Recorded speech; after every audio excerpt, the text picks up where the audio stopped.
فَكُلًّا أَخَذْنَا بِذَنبِهِ فَمِنْهُمْ مَنْ أَرْسَلْنَا عَلَيْهِ حَاصِبًا۔ علم آتا ہے ہم نے ہر ایک کو اسے گناہ کے بدلے میں پکڑ لیا، گرفتار کر لیا۔ ہر ایک گناہ کے جو اس نے گناہ کیا ہے اس کے بدلے میں، اس کے سبب سے ہم نے اسے پکڑ لیا، مطلب عذاب سے گزار کیا، عذاب گزار کیا۔ علم آتا ہے فَمِمَّنْ صَلَّى عَلَيْهِمْ حَاصِبًا، ہم نے کتنی ایسی قومیں ہیں جس پر ہم نے آسمان سے پتھر برسائے ہیں۔ حاصب کا جو پتھر کہتا ہے، پتھر برسائے ہیں۔ جب انہوں نے نبی کی بات نہیں مانی، اللہ کہہ رہے ہیں پچھلی قوم کے اندر، پچھلی قوم میں ایسا ہوا کہ ہم نے کسی قوم پر پتھر برسائے ہیں جب انہوں نے انبیاء کی بات کی نہیں مانا، تکذیب کی۔ یاد کیجیے قوم لوط کو، حضرت لوط اللہ کے پیغمبر حضرت ابراہیم کے بھتیجے ہیں۔ جب انہوں نے اپنی قوم کو دعوت دی تھی، ان کے قوم کے اندر بہت سی برائیوں میں برائی یہ بھی تھی، وہ عبادت کرتے تھے، اپنی حاجات مردوں پوری کرتے تھے، اپنی حاجات مردوں پوری کرتے تھے، مردوں پر جاتے تھے، اس کے ساتھ عبادت کرتے تھے۔ حضرت لوط نے منع کیا کہ اے میری قوم کے لوگوں، عبادت کرنا حرام ہے۔ یہ دیکھو تمہارے پاس بیٹیاں ہیں، قوم کی بیٹیاں ہیں، میری بیٹیاں ہیں، اور اسے نکاح کرو اور اسے جو ہے اپنی خواہش پوری کرو۔ تم مردوں پر جاتے ہو۔ قوم نہیں مانی، قوم نے نہیں مانا۔ اور اتنا ہی نہیں، وہ جو فرشتہ ان کے پاس آیا تھا، جو امرت تھا، بالکل نوجوان بچے کی شکل میں آیا تھا، اس پر بھی انہوں نے حملہ کرنا چاہا، اس پر بھی عبادت کرنا چاہا۔ اللہ تعالیٰ نے عذاب بھیجا۔ کیا بدل ہم آتا ہے؟ ہم نے اس پر آسمان سے پتھر برسائے۔ اور اتنا ہی نہیں بلکہ یہ کیا کہ پوری بستی کو اوپر لے گئے، اوپر سے لا کر نیچے دے مارا، ان پلٹ دیا، اور پوری کی پوری قوم کو ہلاک کر دیا۔ اللہ آتا ہے کہ ہم نے پتھر برسایا ہی نہیں بلکہ پوری کی پوری قوم کو، پوری زمین، پوری کی پوری بستی کو اوپر لے گئے۔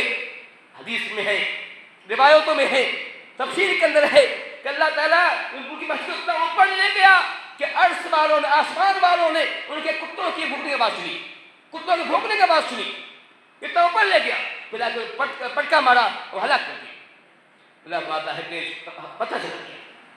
اللہ آتا ہے وَمِنْهُمْ لَخَذَتْهُ الصَّيْحَةُ، ان میں کتنی ہی قوم گزر چکی ہے جن کو چیخ نے پکڑ لیا جب انہوں نے انبیاء کی بات کو نہیں مانا۔ حضرت شعیب علیہ السلام، حضرت صالح علیہ السلام، شعیب علیہ السلام دونوں کہتا ہے کہ حضرت شعیب علیہ السلام نے اپنی قوم کو منع کیا جو مدین کے آس پاس رہتے تھے، منع کیا کہ میری قوم کے لوگوں تم ناپ توڑ میں کمی کرتی ہو، ناپ توڑ میں کمی مت کرو، پورا ناپ دیا کرو۔ اس میں کیونکہ اللہ کی حدیث بھی ہے جب کسی قوم میں ناپ والی کمی آ جاتی ہے اس قوم پر اللہ تعالیٰ بارش کو منع کر دیتا ہے، روک لیتا ہے۔ جس قوم کے اندر ناپ توڑ میں کمی پیدا ہوگی اللہ تعالیٰ اسے بارش روک لے گا، اسے ہلاک کرے گا، عذاب رفتہ کرے گا۔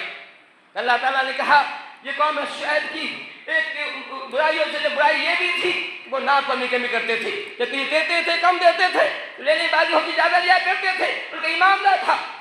حضرت شعیب نے منع کیا، قوم نے نہیں مانا، پھر اللہ کا عذاب آیا۔ وہ عذاب کیا تھا؟ صیحہ تھا، ایک چیخ آئی تھی، بہت تیز آواز تھی، اتنی تیز آواز تھی کہ نیچے کانوں میں پڑی، پوری قوم ہلاک ہو گئی۔ یہی عذاب، یہی عذاب جو ہے حضرت صالح کی قوم پہ بھی آئی ہے، جس کو ہم قوم سمود کہتے ہیں۔ قوم سمود، اللہ تعالیٰ نے فرمایا کہ ہم اس پر آیا ہے، اللہ فرماتا ہے کہ یہ قوم سمود جو تھی یہ بڑی طاقتور قوم تھی۔ اب تاریخ پڑھیں گے کہ دو قوم ایسی گزری ہے جو بہت طاقتور ہوا کرتی تھی، لمبی چوڑی قوم ہوا کرتی تھی، جن کا دعویٰ تھا کہ من اشد منا قوة، ہم سے زیادہ طاقتور کون ہے، ہم سے زیادہ طاقتور کون ہے، دعویٰ تھا۔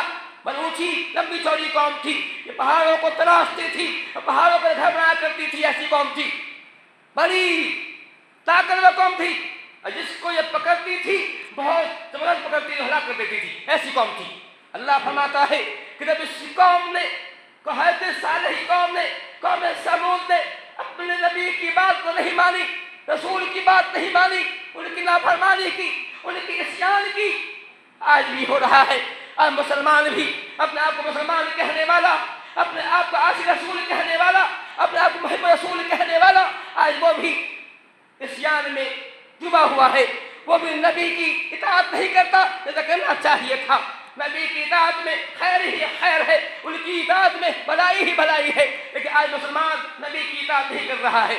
جس وقت پچھلی قوموں نے نہیں کیا ان پر اللہ کا عذاب آیا تھا۔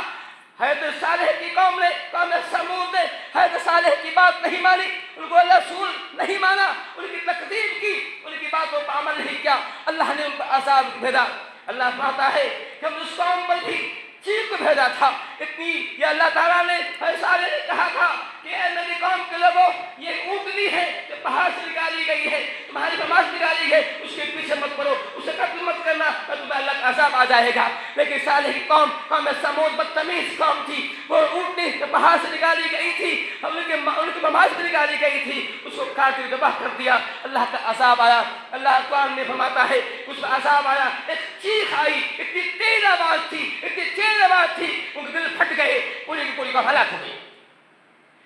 جب انسان اللہ تعالیٰ کی نافرمانی کرتا ہے، رسول کی نافرمانی کرتا ہے، ایسے عذاب آیا کرتا ہے۔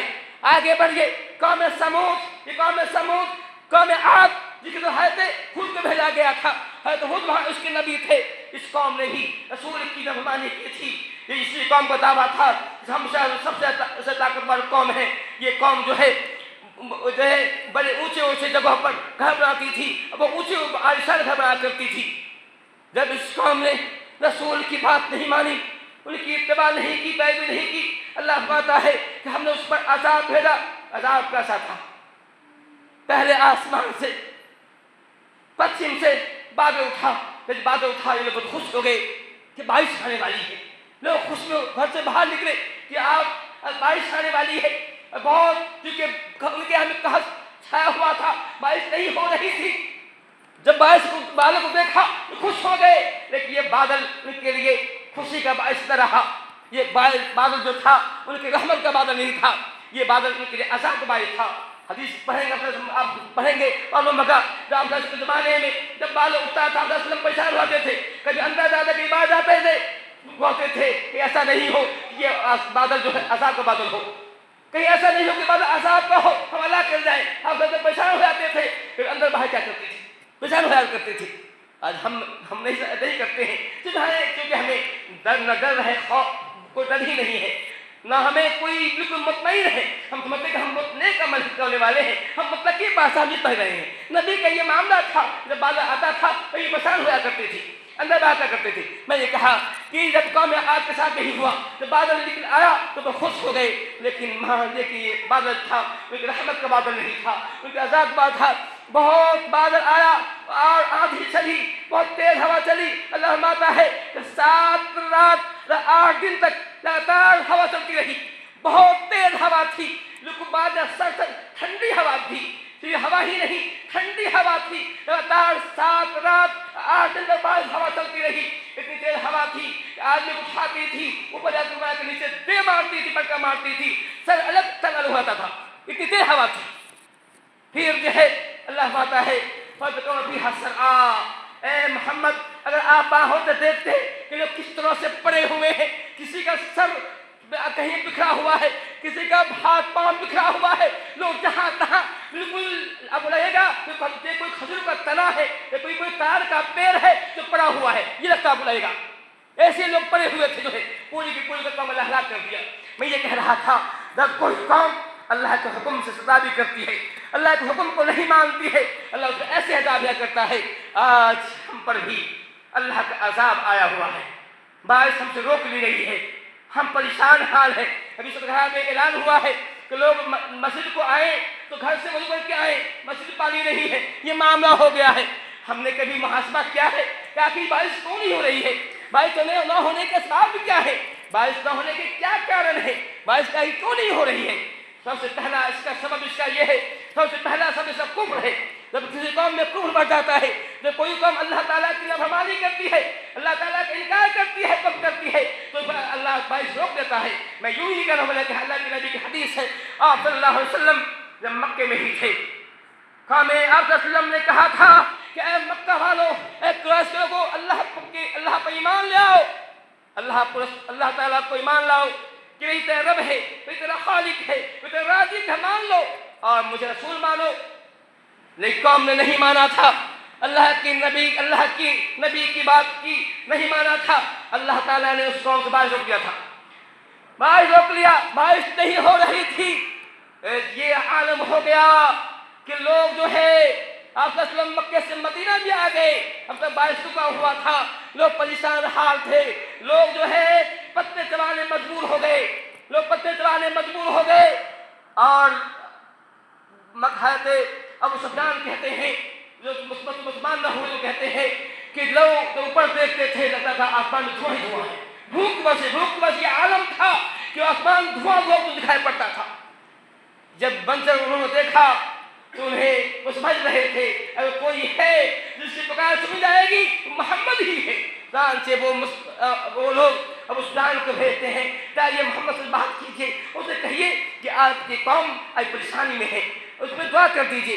آپ صلی اللہ علیہ وسلم کے پاس ابو سفیان آتے ہیں اور کہتے ہیں اے محمد، آپ تو نیکی کو حکم دیتے ہیں، اچھی حکم دیتے ہیں، آپ تو بڑے اخلاق مند ہیں، آپ جو اخلاق کے حامل ہیں، دیکھیے آج آپ کی قوم کا کیا معاملہ ہے، آج آپ کی قوم جو ہے ایک ملک رس رہی ہے، پانی نہیں ہو رہا ہے، کھیتی نہیں ہو رہی ہے، پریشان آپ کی قوم میں دعا کر دیجیے۔ آپ صلی اللہ علیہ وسلم جو بڑے رحیم تھے، بڑے رحم کرنے والے تھے، حالانکہ اس قوم نے آپ کو نکالا تھا، آپ کے ساتھ بڑا سلوک کیا تھا، ہمارا پتا تھا، آپ نے سب کو بھلا دیا، اور پھر اے اللہ تعالیٰ اس قوم پر رحم کر باعث ہوتا، اللہ آپ سے دعا کی، اس قوم میں باعث ہوئی۔ میں یہ کہہ رہا تھا سب سے پہلا سبق کا یہ ہے کہ جب آدمی کفر کرتا ہے، اللہ کو بھلا دیتا ہے تو اس پر جو ہے باعث مسلط ہوتی ہے۔ اس کا دوسرا سبب اس کا یہ ہے جب کسی قوم کے اندر نبی کی نافرمانی ہوتی ہے، نبی کی بات نہیں مانی جاتی ہے، ان کی بات نہیں ہوتی ہے تو باعث روک لی جاتی ہے۔ اور اس کا ایک سبب یہ بھی ہے کہ جب کسی قوم کے اندر زکوٰۃ کا معاملہ ختم ہوتا ہے، جب کوئی قوم زکوٰۃ نہیں دیتی ہے، زکوٰۃ ادا نہیں کرتی ہے، اللہ اس قوم سے باعث کو چھین دیتا ہے۔ یہ بات میں نہیں کہہ رہا، یہ حدیث ہے، ترغیب اور ترہیب کے اندر کئی جگہ حدیث مجھے ہے اور فرماتے ہیں وَمَا نَقَصَ قَوْمٌ عَلَى حَدٍّ إِلَّا كَانَ الْقَتْلُ فِيهِمْ بَيْنَهُمْ وَلَا ذَهَبَ بَعْضُ بِقَوْمٍ سَلَّطَ اللَّهُ عَلَيْهِمُ الْمَوْتَ وَلَا مَنَعَ قَوْمٌ الزَّكَاةَ إِلَّا خُمِسَ الْقَتْلُ۔ کہا کہ جب کوئی قوم زکوٰۃ ادا نہیں کرتی ہے، مال کا زکوٰۃ نہیں نکالتی ہے، اللہ اس قوم سے باعث روک لیتا ہے۔ ہم محاسبہ کریں، کیا ہم زکوٰۃ نکالتے ہیں؟ ہم تو شہروں میں گھومتے ہیں، معلوم ادائیگاہ ہوتا ہے، ایسے لوگ ہیں جن کے پاس لاکھوں کروڑوں روپے ہیں لیکن زکوٰۃ نہیں نکالتے ہیں۔ ان کی خود زبانی میں کہنا چاہتا ہوں، ایک آدمی اپنے علاقے کے ہی لوگ ہیں، آپ بستی کا نام بتانا نہیں چاہتا، ان کو وہ خود کہتے ہیں تو ہم پر کم سے کم 1.5 لاکھ روپے زکوٰۃ فرض ہوتا ہوگا، لیکن ہم زکوٰۃ اپنی مرضی کے بعد نکال لیتے ہیں۔ یہ معاملہ ہے۔